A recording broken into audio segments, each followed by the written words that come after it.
Ciência e Saúde, com Rosânia Fernandes. Muito boa tarde a todos. Estamos de volta com mais um programa Ciência e Saúde. O programa Ciência e Saúde de hoje traz como convidado o Dr. Daniel Cotrim, que é coordenador de casas de abrigo da APAV e também assessor técnico e psicólogo. A APAV é a Associação Portuguesa de Apoio à Vítima. Muito boa tarde, Dr. Daniel Cotrim. Boa tarde, muito obrigado. Pode nos dar aqui uma breve introdução do que é a APAV, dessa associação? A APAV, a Associação Portuguesa de Apoio à Vítima, trabalha há 25 anos para a promoção dos direitos das vítimas de crime em Portugal. É a única organização em Portugal que trabalha com todas as vítimas de crime, de acordo com o Código Penal português. Portanto, estamos a falar de furto, de violação, de roubo, todas estas situações, sendo que mais de 80% das situações que nós recebemos são de violência doméstica.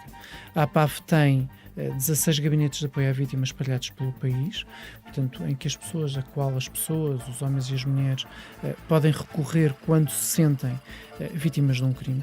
Temos um número gratuito que funciona todos os dias úteis entre as 10 e as 18h30, que é o 116 006, ao qual as pessoas podem ligar e podem expor as suas situações. 116 006. 116 006, portanto, gratuito. E as pessoas podem falar daquilo que lhes aconteceu, que são atendidas por técnicos e poderão vir a ser também depois reencaminhadas para estruturas locais onde podem ser atendidas de forma presencial. O contacto também, podem também ver os contactos nos nossos gabinetes de apoio à vítima, na nossa página de internet, no www.apav.pt, e tem um conjunto enorme de informações, desde as reações da vitimação, a leis, aos contactos dos gabinetes, como já disse.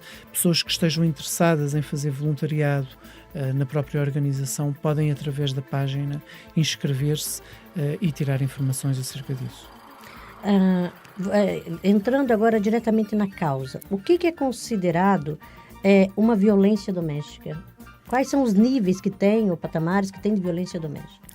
A violência doméstica engloba um conjunto de formas de violência. Engloba a violência conjugal, que é aquela que nós todos mais vezes ouvimos falar, que é de companheiro contra companheira, cônjuge contra cônjuge, mas também engloba a violência contra as crianças e jovens, a violência dos filhos contra os pais, a violência contra os idosos que estejam a nosso cargo, engloba a violência no namoro, engloba a violência que pode acontecer, por exemplo, inclusivamente em relações do chamado adultério, não é? Desde que haja um descendente.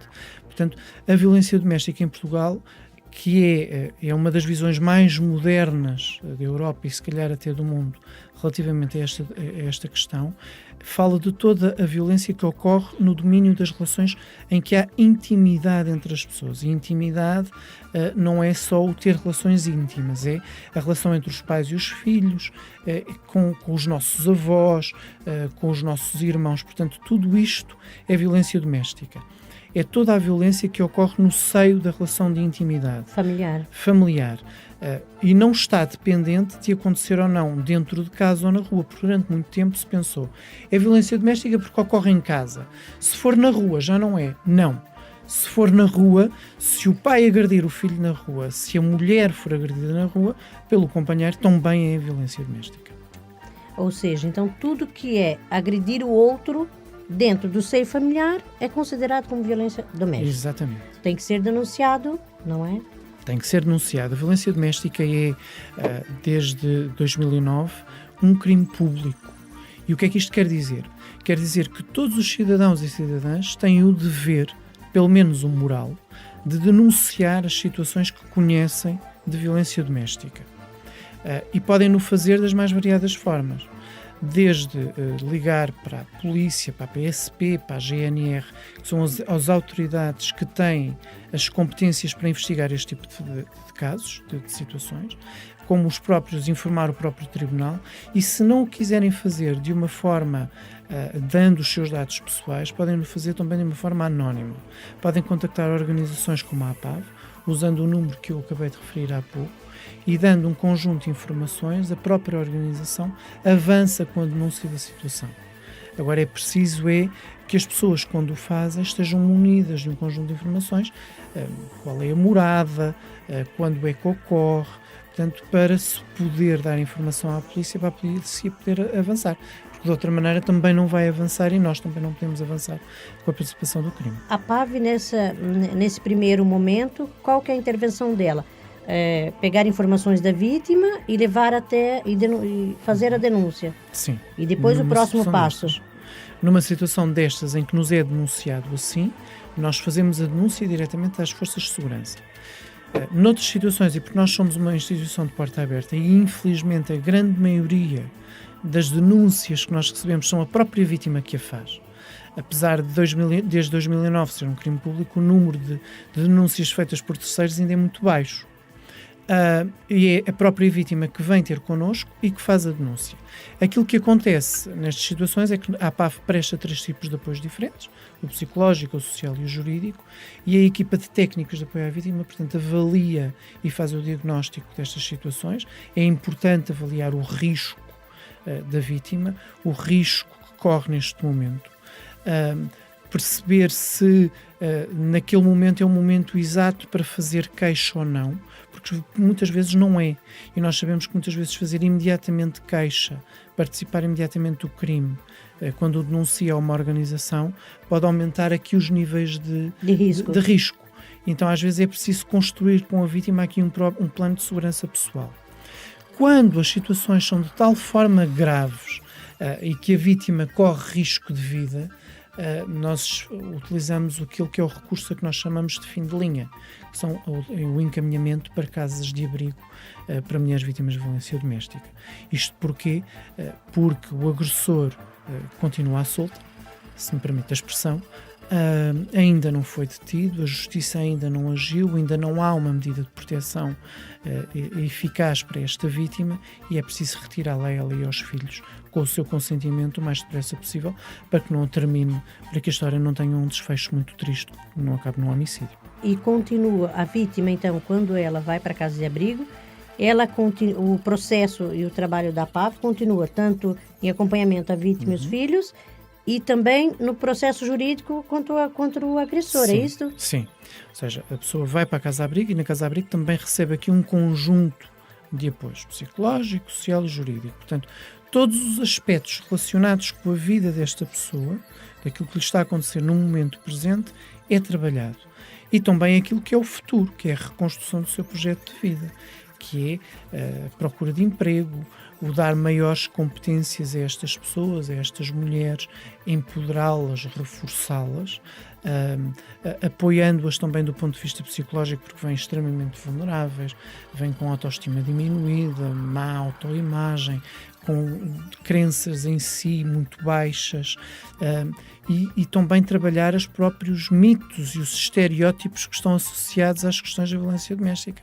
Porque estas mulheres acreditam muito que o amor é sacrifício e que aquilo que lhes aconteceu durante estes anos todos era um sacrifício e que se calhar até valeria a pena e que ele se calhar até ia mudar para elas fazerem isto. E é preciso mudar esta forma de pensar e tem que se reforçar as mulheres para isto. E depois é trabalhar o outro conjunto todo de questões, trabalhar os próprios filhos, as competências parentais destas mães, que muitas vezes estão diminuídas porque passaram tanto tempo a tentar sobreviver e a proteger os seus próprios filhos, que depois, quando estão em segurança,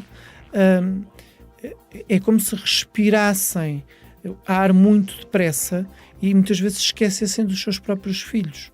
Não quer dizer com isto que não os amem, pelo contrário, mas é preciso retomar, ensinar-lhes a tomar conta dos seus próprios filhos. Portanto, há um conjunto muito grande de trabalho que se vai fazendo.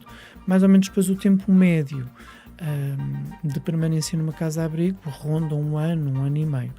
Agora, com isto, dizendo estas datas, e se houver pessoas que estão, mulheres que estão nesta situação, não é para desistir. lá por ser muito tempo, já vivem se calhar há muito tempo em situações de abuso. Calar é consentir, não é? Calar é consentir, e o silêncio é o melhor instrumento de agressão que o agressor usa contra estas pessoas, que é, sabem que elas não falam, e o poder destes homens ou destas mulheres que são agressoras é exatamente este. Portanto, é importante denunciar e falar. O processo é longo, o processo é difícil. Ouvimos muitas vezes que as coisas não correm bem, que há poucas pessoas presas, que há processos que acabam em penas suspensas. Sim, isso é tudo verdade. Mas se nós, e eu defendo claramente isto, se cada um de nós que é vítima deste crime não avançar, então o sistema não muda. Então é importante aí que não muda mesmo. Exatamente. Porquê? Porque aí o sistema acomoda-se, e o próprio sistema diz assim, não vale a pena mudar, porque as pessoas não querem fazer nada. Mas se cada um de nós que for vítima de uma situação destas, ou que conheça uma situação destas, avance, o sistema vai ter que ter duas respostas diferentes. Ou vai rebentar e vai ter que mudar à força, ou então, dentro daquilo que o próprio sistema tem, e o sistema tem boas respostas, vai ter que começar a usá-las. Vai ter que usar de forma a que dê resposta a tanta denúncia, porque Exatamente. A quantidade de denúncia faz com que tenha que ser feita alguma coisa. Exatamente, sempre. Agora, para fecharmos a entrevista, qual que é a situação que deve ser imediatamente denunciada dentro de uma casa? Uma mulher nunca sofreu agressão, ou um avô, ou seja, quem for, não houve um tipo de agressão. Em que tipo de agressão deve ser urgentemente telefonar a denunciar a polícia? Qualquer uma. Nós muitas vezes... Um empurrão? Um empurrão, um palavrão, uma palavra que se diz e que não se devia dizer e que tem o objetivo de ferir e de magoar. Ou seja, calar é consentir que estas coisas aconteçam mais vezes. E não se permitir que o agressor ou a agressora digam muitas vezes a palavra desculpa, desculpa, desculpa. Nós temos que nos saber respeitar uns aos outros. Portanto, a partir do momento em que a falta do respeito pelo outro surge pela primeira vez, tem que ser denunciado. Agradecemos aqui então a presença do Dr. Daniel Coutrin no nosso programa. Até uma próxima oportunidade. Muito obrigado. Muito obrigada. O programa Ciência e Saúde tem o apoio Worldprint Artes Gráficas. Visite-nos em worldprint.pt e Neide Carvalho Cabeleireiros Estética. Neide Carvalho Cabeleireiros Estética. Atendemos homens, senhoras e crianças. Cortes, extensões, colorações, depilações, unhas de gel e gelinho e muito mais. Neide Carvalho Cabeleireiros Estética, na Rua António Maria Pais, número 22A, em frente ao antigo quartel dos bombeiros em Moscavide. Marcações 924181338 ou 916749740. Neide Carvalho Cabeleireiros Estética. Realçamos a sua beleza. Ciência e Saúde. Com Rosânia Fernandes.